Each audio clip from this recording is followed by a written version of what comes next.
Hi everyone, Kate here to do a kind of different sort of video. And this video is on my Ideal Victober TBR. I think within Victorian literature, it is a time period of literature, not a genre. So there's so many different moods and kinds of books that you can read. And I think the Victobers that I have enjoyed are the ones that I had the most variety in. And so I have here a formula for Victober TBRs that I did talk about this. If you attended my blind date with a book Victober TBR workshop, I would have talked about this formula. And I think it's helpful when you are thinking about what you want to read in Victober to be realistic about what you can read. Unlike myself, I always make unrealistic TBRs. I'm hoping that I restrain myself more with this year's TBR.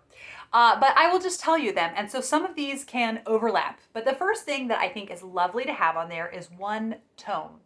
And I'll link this also with one giant audiobook. So this could be the same book.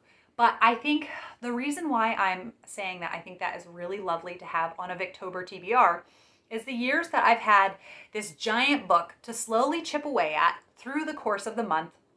It has become like an old friend that I can come back to each day and say, what are those characters doing today? And I find that not rushing a 800-page book and taking your time over the course of a month, reading steadily each day, makes it a really, you're giving it the best chance possible for you to like it.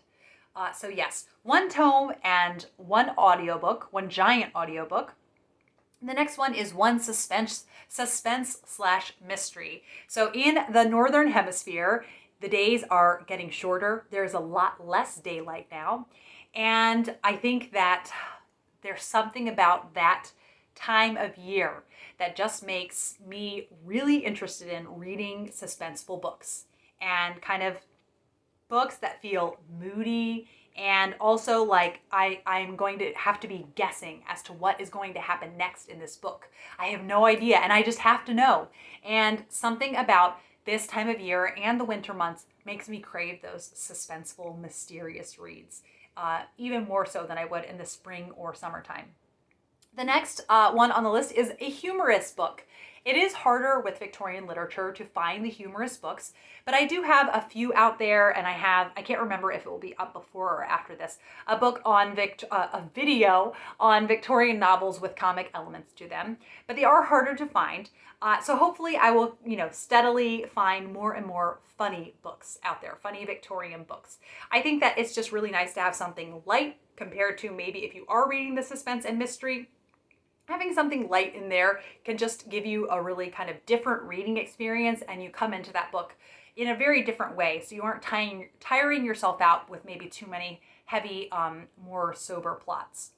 The next the next kind of book I think is great to have on my personal Victober TBR, and that is one domestic novel. So this is a book that focuses very heavily on characterization and is a slice of life kind of style of a book. So wives and daughters, and you're seeing the characters in their everyday lives, kind of going about doing normal tasks and knowing the different characters in the book and seeing their relationships pan out, and just following them through their lives. And there's something very calming and charming about that. And I think that's another kind of nice book to visit with, because you're getting a really unique experience of getting to know those characters in a domestic novel than you would have otherwise. And the next one that I think is really lovely to include is one poetry collection, especially if you are newer to poetry like myself. I loved having, in past Victobers, I love having some poems to turn to throughout the course of the month. I really like getting to just have this little snippet of a reading time, and it's a very different reading experience to read a poem and maybe you're reading them aloud, and you feel differently when you're reading it. So I think that's a nice kind of departure from the other kind of reading.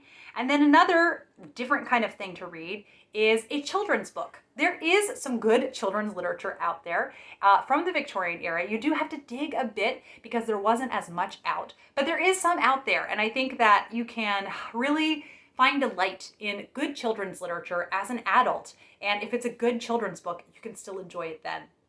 And so something a little bit simpler to follow maybe than the big tome that you might have going at the same time.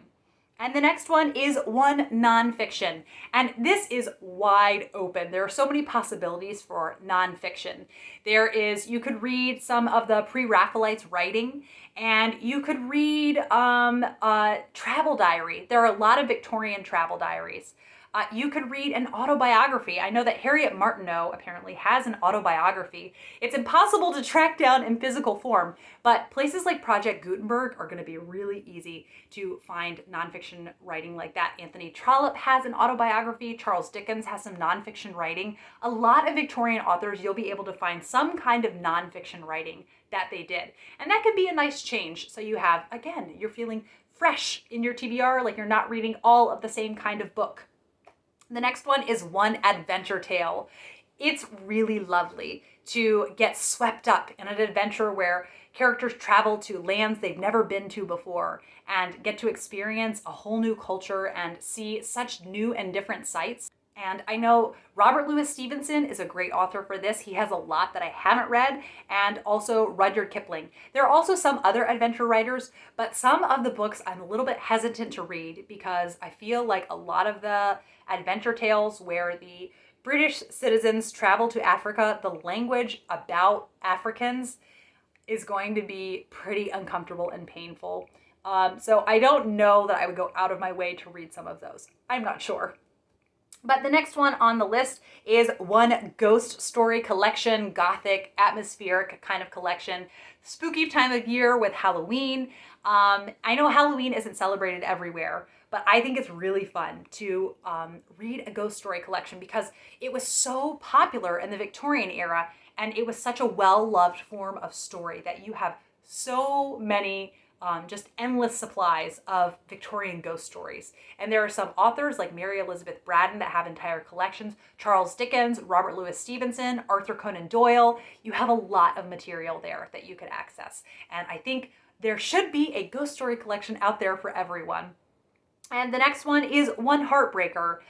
I like to feel all the feelings sometimes. I really do. And I think that reading one book that makes you feel so deeply, I know George Eliot can really break your heart. Thomas Hardy is another one. And so if you're just wanting to cozy up in bed with a cup of tea and a box of tissues, then I think it can be good sometimes just have a good cry while you're reading a book.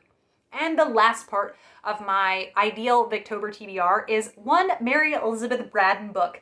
This might seem kind of unusual, but I have actually read a Mary Elizabeth Braddon book every single Victober. And it has just been a lovely treat to look forward to and anticipate reading one of her books each year with Kate from the novel Nomad. And I love her books. It's just such a beautiful balance of plot and characterization and beautiful writing. And I find that she is vastly underrated and has so many books that I will not be running out of books anytime soon.